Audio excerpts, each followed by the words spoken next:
Alhamdulillahirabbil alamin. Wassalatu wassalamu ala sayyidil mursalin wa imamil muttaqin nabiyina Muhammadin wa ala alihi wa sahbihi ajmain. Subhanaka la ilma lana illa ma 'allamtana innaka antal alimul hakim. Astaghfirullahaladzim min qaulin bila amalin wa astaghfirullahaladzim min amalin bila ilmin wa na'udzu billahi min ilmin la yanfa' wa qalbin la yakhsha wa du'ain isma' bi rahmatika ya arhamar rahimin ya arhamar rahimin. Ikhwan yang dirahmati oleh Allah Subhanahu wa taala dan para pemirsa televisi 10 dimanapun berada yang kami hormati dan kami muliakan. Alhamdulillah di kesempatan bainal maghrib wal isya ini kita diperkenankan oleh Allah Subhanahu wa taala untuk selalu bisa istiqomah mencari ridha Allah Subhanahu wa taala. Mudah-mudahan sebagai tanda cintanya Allah kepada kita dan sebagai tanda buktinya cinta kita juga kepada Allah Subhanahu wa taala dengan memakmurkan masjidillah. Ikhwan yang dirahmati oleh Allah Subhanahu wa taala, di malam ini kita akan bersama-sama memahami beberapa hadis qudsi yang dimana di malam ini berkenaan tentang Allah mengingatkan ada janji dengan kita, atau Allah mengingatkan bahwasanya kita punya janji sama Allah Subhanahu wa taala dan menjelaskan tentang hakikat hidup kita di dunia ini.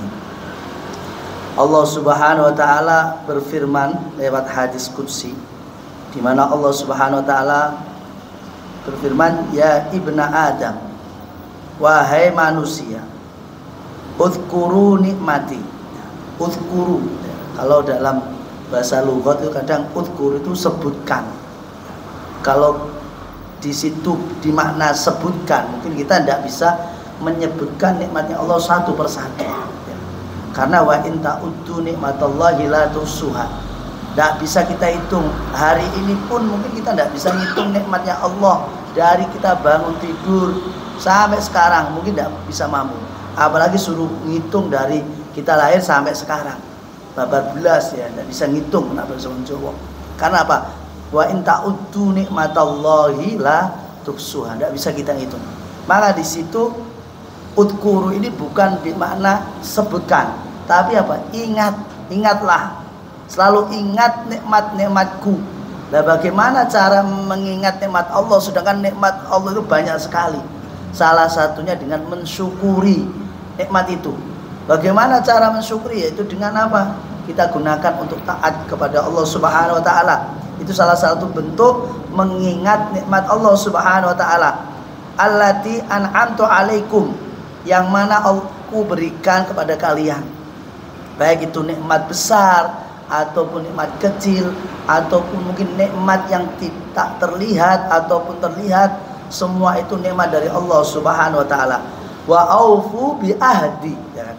Wa aufu bi ahdi, dan tepati janji-janjiku. Dalam arti kita lahir itu punya ikatan janji kepada Allah Subhanahu wa taala, yaitu apa? Antu'mina billahi wa malaikatihi wa kutubihi wa rusulihi wa bil yaumil akhiri wa bil qadari khairi wa syarri. Itu sebenarnya kita lahir beriman kepada Allah Subhanahu wa taala. Kalau kita menepati, melakukan, menunaikan janji-janji kita dengan Allah Subhanahu wa taala dengan baik, maka ufi bi ahdiku, maka aku akan tepati janjiku kepada kalian. Apa? Janjinya Allah di dalam Al-Quran disebutkan, innalladzina amanu wa amilus solihati ulaika hum khairul bariyah jazaohum inda rabbihim jannatu adnin tajri. Itu janji Allah Subhanahu wa taala.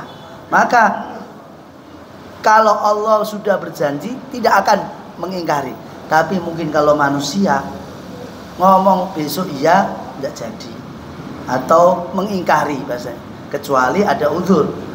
Kalau mengingkari dan lain sebagainya, nah di situ.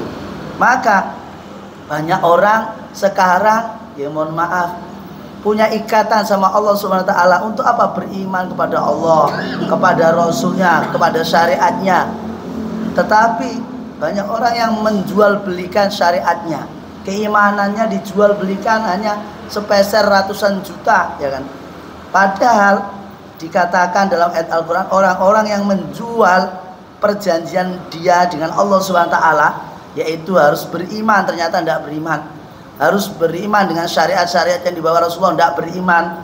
Maka di situ besok di akhirat la khalaqa lahum, tidak dapat bagian di akhirat, tidak dapat bagian sama sekali.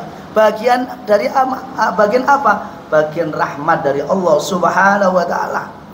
Terus juga wala yukallimuhumullah, dan besok di akhirat tidak akan dijak bicara oleh Allah Subhanahu wa taala, dijauhi oleh Allah Subhanahu wa taala. Wala yanzuru ilaihim, dan Allah tidak akan perhatikan dia, tidak dapat rahmatnya Allah Subhanahu wa taala. Wala yuzakihim, dan juga tidak akan diampuni dosa-dosanya. Tapi yang didapat hanya walahum adzabun alim, dapat siksa Allah Subhanahu wa taala. Gara-gara apa? Gara-gara yastaruna bi ahdillahi samanan qalila, yaitu karena menjual beli keimanannya hanya jutaan, ratusan, ya kan?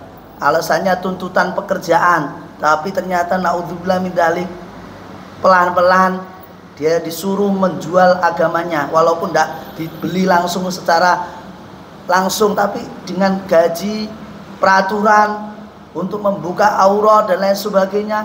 Nah, di situ kan pelan-pelan kayak dia menjual belikan keimanannya.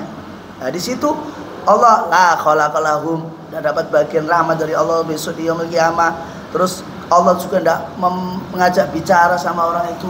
Ketiga, tidak akan dipandang oleh Allah dengan pandangan rahmat, dan juga tidak diampuni dosa-dosanya, malah dapatnya azab siksa Allah waliyadzubillah. Gara-gara apa? Yaitu menjual keimanannya dengan harga yang murah, ya, dengan harga yang sepele, ya. Maka ulama-ulama sering mengingatkan kita, jangan sampai kita menjual keimanan dengan nilai yang sepele, nilai yang rendah.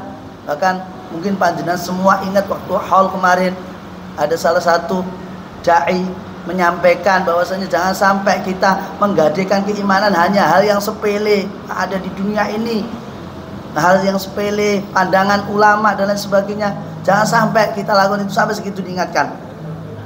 Terus dikatakan dalam hadis qudsi, kama la tahdis sabil illa bidalil, seperti halnya kita, kalian tidak akan menemukan jalan yang hak illa bidalil, kecuali dengan petunjuk. Lah terus dalilnya siapa ini? Kita tidak punya dalil sama sekali. Kita tidak punya ilmu, tidak punya apa-apa. Dalil kita hanya Nabi Muhammad SAW. Lah kita tidak di zaman Nabi Muhammad, terus dalil kita siapa? Ulama yang mengetahui akhlaknya Rasulullah SAW. Itulah dalil kita. Maka di dalam kitab Manhajus Sawi dikatakan seluruh jalan itu tertutup kecuali jalan mutaba'ah Rasulullah SAW, mengikuti Rasulullah SAW, seperti difirmankan Allah SWT, la tahdis sabil illa bidalil, engkau tidak akan mendapatkan petunjuk suatu jalan maka kecuali ada petunjuk dalil itu, yaitu Rasulullah SAW. Seperti waktu kisahnya Rasulullah hijrah ke Madinah, cari jalan alternatif sekiranya tidak dikejar oleh musuh kafir Quraisy, beliau pakai dalil, ahli petunjuk jalan, ya. Ternyata Rasulullah sudah cari jalan dan pakai petunjuk jalan yang hebat, yang handal, loh ini masih ada, ya. Maka mohon maaf ya, sekarang di zaman sekarang kan polisi itu punya anjing pelacak, ya. Justru di zaman Rasulullah dulu orang kafir Quraisy itu punya manusia pencium bau yang tajam, ya. Di mana mereka melacak jejaknya Nabi Muhammad itu, ya kan? Hampir sekarang kan anjing pelacak, kalau dulu manusia bisa mencium. Nah, orang kafir Quraisy waktu itu membawa orang yang ahli mencium bau. Padahal mohon maaf di padang pasir itu banyak pijakan kaki, sehingga untuk menemukan pijakan ini milik siapa itu susah. Tapi zaman dulu itu ada orang ahli sampai mengikuti bau ini kemana, sehingga orang-orang kafir Quraisy pinter dia nyari petunjuk sampai mengikuti Rasul sampai ke Gua Sur. Sampai ke Gua Sur ternyata orang-orang kafir Quraisy dikecohkan dengan sarang laba-laba, burung merpati. Tapi sebenarnya tidak bisa dikecohkan oleh petunjuk jalan itu. Dia mencium bau betul-betul ini Muhammad di dalam gua. Tapi karena sudah kalah sama orang kafir Quraisy, ayo balik, tidak mungkin. Muhammad di dalam ini. Nah, bahasan orang kafir. Tidak mungkin ini Muhammad di dalam. Kau ini ngarang. Padahal orang yang menunjukkan jalan itu sudah yakin di dalam itu ada. Tapi karena yang dikasih jalan tidak percaya, balik. Tapi dalam pikiran tidak mungkin, mesti di dalam itu. Nah, itu karena apa? Penciumannya luar biasa di situ. Kadzalika la tariqa ilal jannah illa bi amalin. Begitu juga orang tidak akan menemukan jalan ke surga. Bahasanya kalau kita cari jalan surga gampang. Pokoknya hadir majelis taklim mesti ke surga. Meninggal di dalam masjid pasti husnul khotimah atau sujud husnul khotimah. Tetapi tidak yang seperti itu. Mungkin kita melakukan itu susah. Tetapi dengan amal soleh itulah ya. Maka jalan untuk ke surga itu kita gampang. Tapi butuh ada amal perbuatan ya. Apalagi orang akhir zaman ini nanti aja. Saat akhir masa usiaku tak tobat ya. Padahal di situ tidak semua orang bisa bertobat. Tidak segampang itu. Walaupun pintu tobat itu terbuka lebar-lebar untuk siapapun. Tapi untuk bisa bertobat itu susah sekali. Kita lihat aja Fir'aun kayak apa itu. Sudah mau bertobat loh. Ya.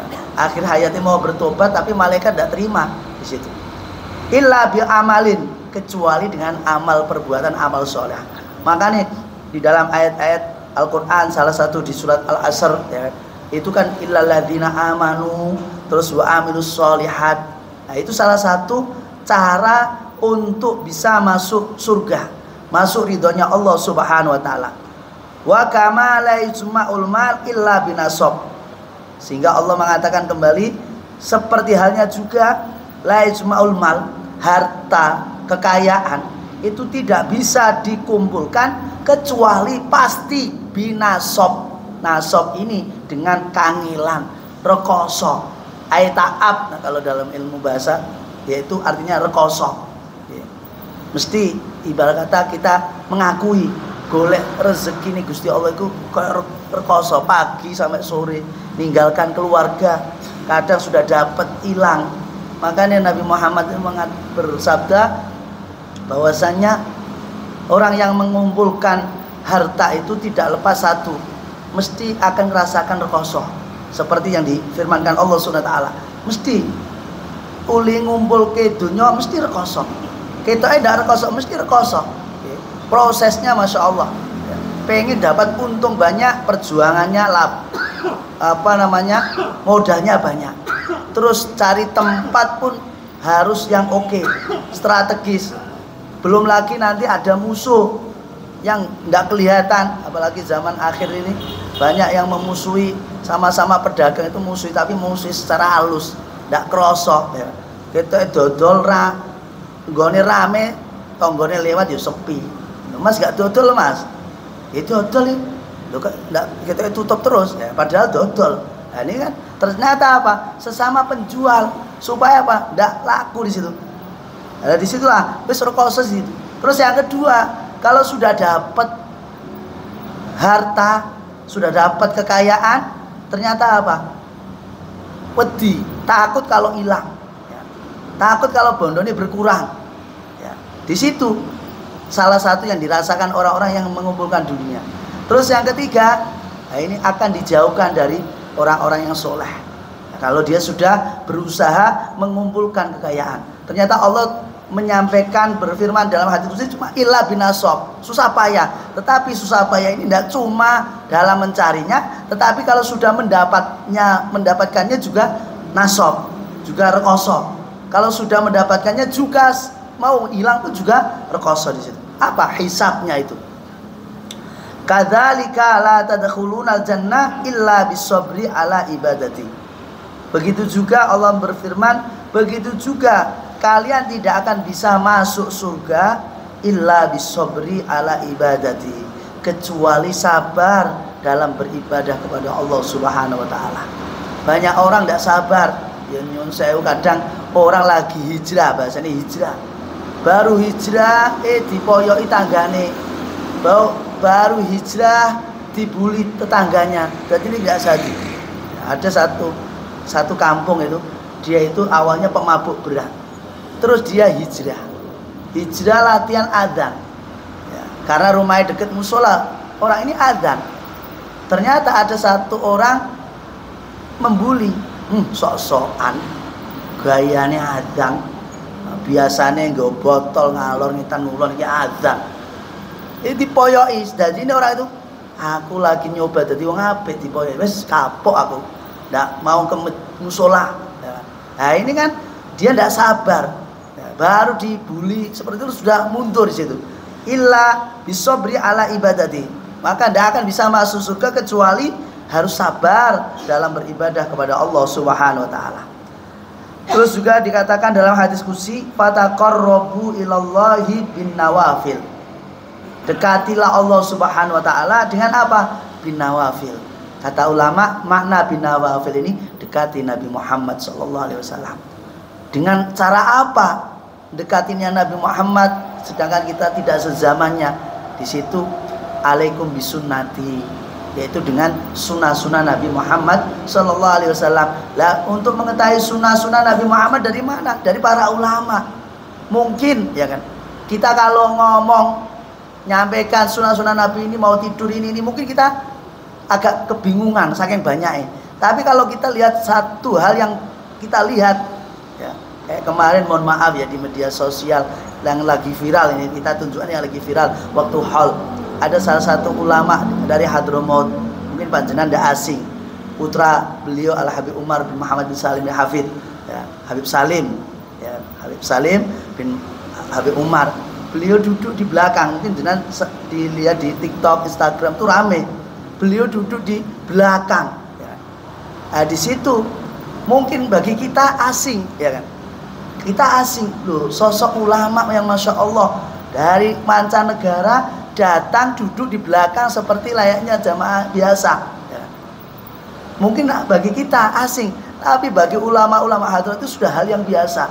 Di sana masya Allah, kalau kita mungkin pernah ke sana, ya Allah, kita lihat ulama-ulama benar-benar adem, datang belakang aja, duduk di belakang, nggak belakang ke depan, tetap di belakang. Karena apa? Mereka tidak mau mengganggu, saking ta'adubnya itu. Kalau kita lihat samping itu, beliau datang, ulama-ulama itu, kita noleh-noleh itu, beliau hanya mengisyaratkan tangannya, tenang, ya. Jangan noleh-noleh. Nanti kalau noleh-noleh orang ketahuan, aku di sini malah disuruh maju, sampai segitunya. Tenang. Terus yang kita lihat itu akhlak-akhlak beliau. Kalau minum, ya kan? Kalau minum itu satu gelas untuk semuanya. Ya kan?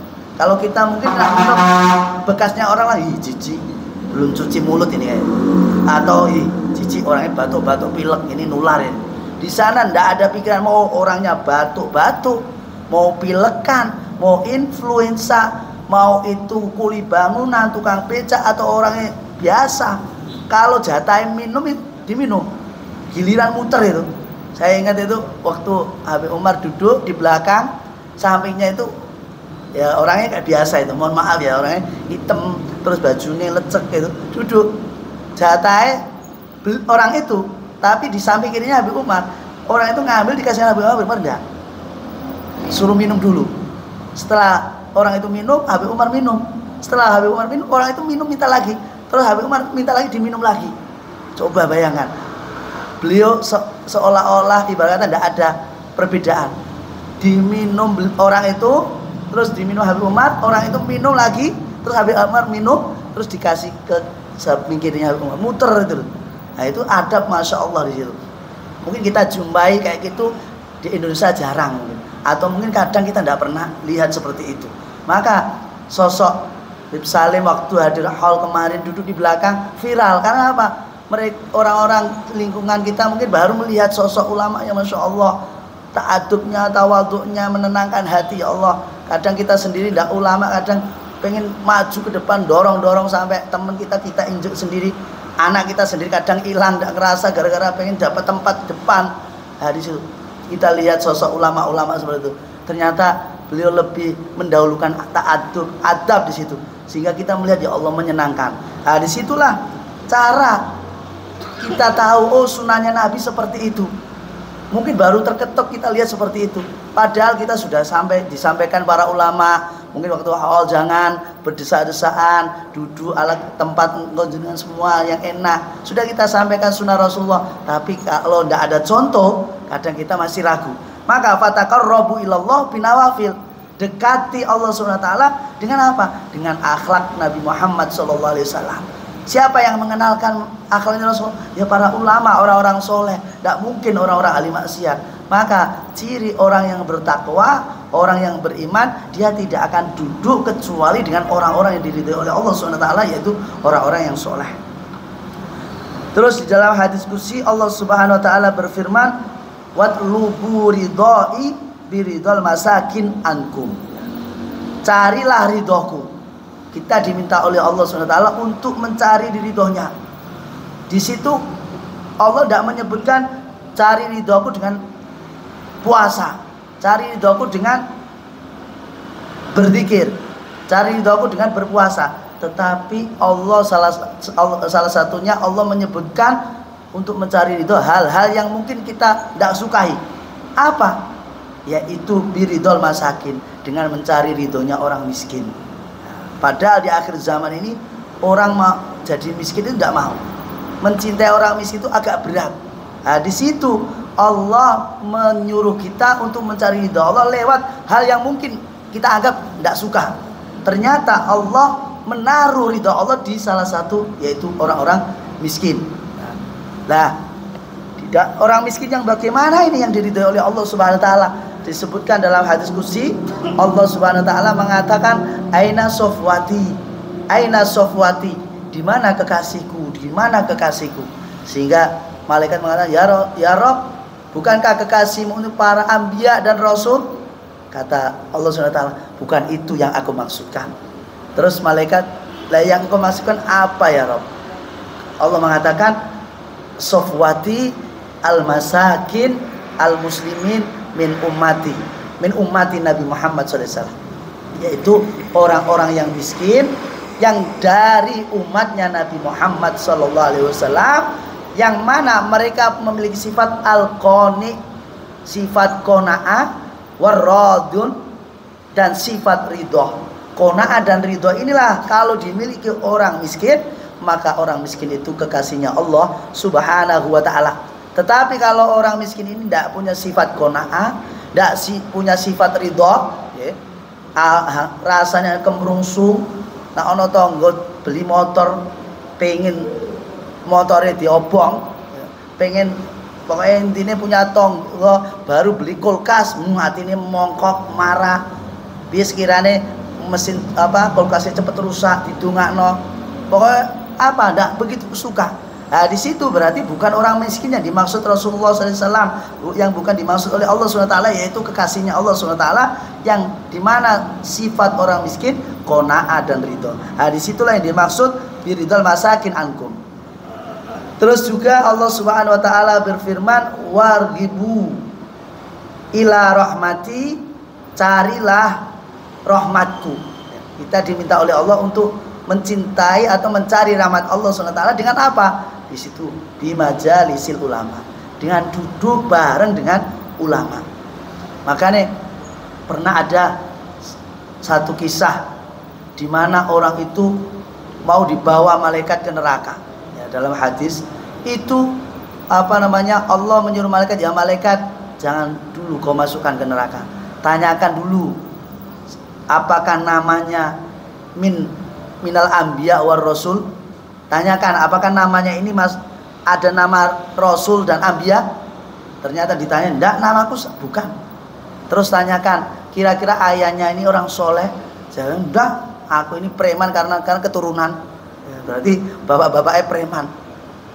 Terus tanyakan lagi, kira-kira dia itu punya enggak saudara orang soleh? Jawab, enggak, keluarga besar preman, enggak ada yang soleh. Sampai mentok, wis coba tanyakan, dia punya enggak atau pernah enggak sekali duduk sama orang soleh? Jawabnya apa?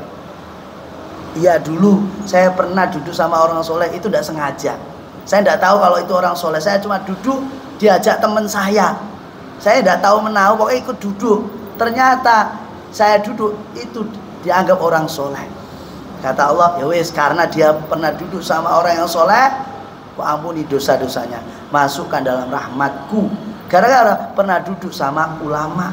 Maka jangan sia-siakan kita duduk sama ulama. Tetapi kata Syekh Abdul Qadir Jailani, termasuk orang yang rugi, termasuk orang yang celaka, di mana dia dikasih faedah, keuntungan bisa duduk sama ulama, tapi dia tidak bisa mengambil ilmunya, tidak bisa mengambil nasihat darinya, dari para ulama. Itu termasuk orang yang rugi. Sudah sampingnya ulama kok menentok, di sampingnya ulama malah cuma minta foto tok, ya, minta doa, minta barokahnya, minta nasihatnya. Maka kalau para sahabat itu ketemu Rasulullah mesti ausini ya Rasulullah, ausini ya Rasulullah. Tidak ada ya Rasulullah minta foto, ya ada, memang zaman dulu tidak ada foto. Minimal mereka itu mesti ketemu Rasulullah apa? Ausini, minta wasiat, minta nasihat. Kalau sekarang mungkin sebagian orang ketemu ulama malah minta foto, ya. Banyak kemarin kita lihat foto-foto ulama, ada yang foto itu padahal sudah deket, cuma di foto. Padahal kita bisa musafahah atau minta doanya ataupun minta nasihatnya. Nah, di situ. Karena apa? Di situ adalah al ulama tahu akhlak-akhlak Rasulullah SAW. Maka Imam Abi Hanifah mengatakan, kalau kalian pengen lihat adab perilakunya para anbiya, maka lihatlah perilakunya para ulama. Di situ kita bisa mengetahui akhlaknya para anbiya, khususnya akhlaknya Nabi besar Muhammad sallallahu alaihi wasallam. Kenapa kok kita diminta oleh Allah untuk duduk bersama ulama? Karena fa inna rahmati, kata Allah SWT, fa inna rahmati la tufariqhum tarfata ain. Dikatakan karena rahmatku itu tidak akan pernah jauh sedikit pun dari mereka. Tidak pernah.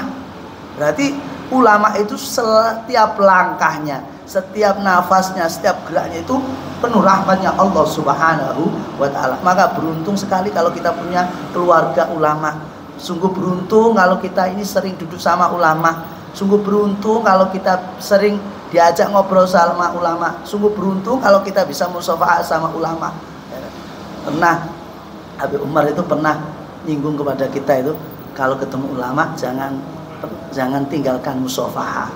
Karena ulama itu punya sanad musafahah tasalsul sampai Rasulullah SAW. Maksudnya apa? Maksudnya dengan salaman ulama secara tidak langsung pasti nyambung sampai Rasulullah SAW. Kita salaman sama ulama fulan bin fulan, nanti nyambung sama gurunya. Karena beliau pernah salaman sama gurunya, dan gurunya pernah salaman sama gurunya. Begitu jelas, begitu terus beliau guru-gurunya salaman sampai ke sahabat, dan sahabat salaman sampai Rasulullah Sallallahu Alaihi Wasallam. Maka pernah ada satu kalau tidak salah Imam Syafi'i, ya. Imam Syafi'i ini pernah mengutus Imam Ahmad bin Hambal, ya, untuk datang ke gurunya Imam Malik, ya, membawa tulisannya Imam Syafi'i. Terus sesampai di tempatnya Imam Abi Hanifah, Imam Malik, nah ini napa sini Imam Ahmad bin Hambal musafahah. Nah setelah musafahah ini Imam Syafi'i, ya, mencium tangannya Imam Ahmad bin Hambal. Sehingga Imam Ahmad bin Hambal mengatakan, ya guru, kenapa engkau mencium tanganku? Yang seharusnya itu aku yang mencium engkau, bukan engkau mencium. Aku bukan mencium tanganmu, tapi hakikatnya aku mencium tangan yang pernah bersentuhan dengan guruku, yaitu Imam Malik di situ. Nah, di situ berarti ada kesinambungan tasalsul sampai tangan ke tangan, sampai tangan ke tangan, sampai tangannya Rasulullah Sallallahu Alaihi Wasallam. Nah, di situ karena rahmatnya Allah tidak akan jauh dan tidak akan terpisah dari perilakunya para ulama sedikit pun di situ. Terus dilanjut dalam hadis qudsi, nasihatnya Allah kepada Nabi Musa. Beliau mengatakan, ya Musa, isma' ma'akul. Hei Musa, dengarkan apa yang akan aku sampaikan. Dengarkan apa yang akan aku ucapkan. Apa itu? Falhaku annahu. Ketahuilah deminya hak bahwasannya man takabbara ala miskin, Beliau mengatakan barang siapa duwe rasa sombong, duwe rasa gumedhe walaupun tidak terucap tapi hanya di dalam hati saja, tidak tersirat dalam perilaku tapi hati sudah meremehkan, di situ dikatakan hasyartuhu yaumal qiyamah ala suratil dzarri. Aku akan giring orang tersebut besok di hari kiamat dengan bentuk semut yang sangat kecil sekali. Digiring oleh Allah dengan bentuk semut yang kecil. Padahal kita tahu semut makhluk di bawah, kadang mungkin kita menginjaknya. Apalagi waktu kemarin untuk hal mungkin berapa ratus semut yang terinjak itu. Dan mereka tidak pernah marah dan tidak mengeluh. Wes memang jatahnya ngisor ya wes. Bumi apalagi ya. Bumi diinjak. Tapi kalau diinjak orang soleh mereka senang di situ. Lah itu sifat orang-orang yang takabur terhadap orang miskin besok di yaumil qiyamah. Maka Allah akan bentukkan orang itu dengan bentuk seperti semut yang sangat kecil. Di situ akan diinjak oleh semua makhluk alam semesta di situ. Wa man tawadha'a lahu rafa'tuhu fid dunya wal akhirah. Sedangkan Allah mengatakan sedangkan orang-orang yang mau bertawadhu, rendah hati ya, terhadap orang-orang miskin, maka di situ rafa'tuhu fid dunya wal akhirah. Cara rendah hati terhadap orang miskin apa? Ada dikisahkan di zamannya Syekh Husain. Syekh Husain ini putranya Syekh Abu Bakar bin Salim, salah satu ulama di Inat yang masyhur kewaliannya. Beliau punya putra namanya Sayyidina Husain. Syekh Husain ini kalau tidak salah itu beliau dimakamkan di Syihir. Syekh Husain ini salah satu ulama, masya Allah, kaya raya. Tetapi beliau kalau keluar itu masyarakat itu tidak tahu kalau dia kaya raya.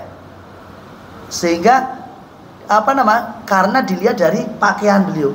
Bahkan putri-putrinya itu kalau keluar tidak pernah menampakkan itu anak orang kaya, tidak menampakkan kalungnya, tidak menampakkan gelangnya, tidak menampakkan pokoknya perhiasan di situ, polosan, ya seperti orang-orang yang tidak punya. Sehingga suatu hari anaknya pernah pakai kalung emas kalau tidak salah itu, main sama teman sebayanya. Lah Sayyidina Husain melihat putrinya main dengan pakaian kalung, padahal ya tidak ada yang negur. Tapi saat Sayyidina Husain melihat putrinya main pakai kalung, sedangkan anak-anak sebayanya putrinya itu tidak ada yang pakai kalung, beliau langsung meneteskan mata, ya Allah, apakah dari situ nanti aku akan dihisab oleh Allah, kan akan disiksa lebih berat daripada orang-orang yang lain.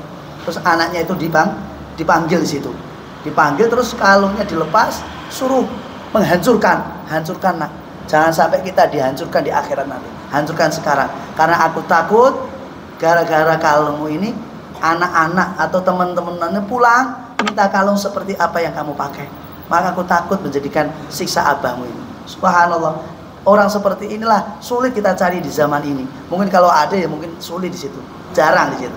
Maka di situ man tawadha'a lahu rafa'tuhu fid dunya wal akhirah. Wa man ta'arada lahataka sirri miskin hasyartuhu yaumal qiyamah ghairu masturin sirru. Nah, dikatakan barang siapa yang membuka aib saudaranya disampaikan ke orang lain, di situ besok di yaumul qiyamah ternyata Allah akan membuka aib orang tersebut.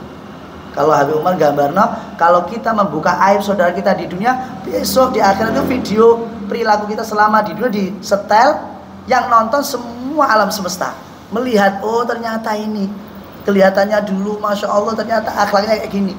Tapi kalau kita menutup aib kekurangan saudara kita, tetangga kita atau orang lain, maka besok di akhirat ibarat kata film kita disetel oleh Allah, yang nonton cuma kita saja, orang lain tidak bisa melihat. Karena apa?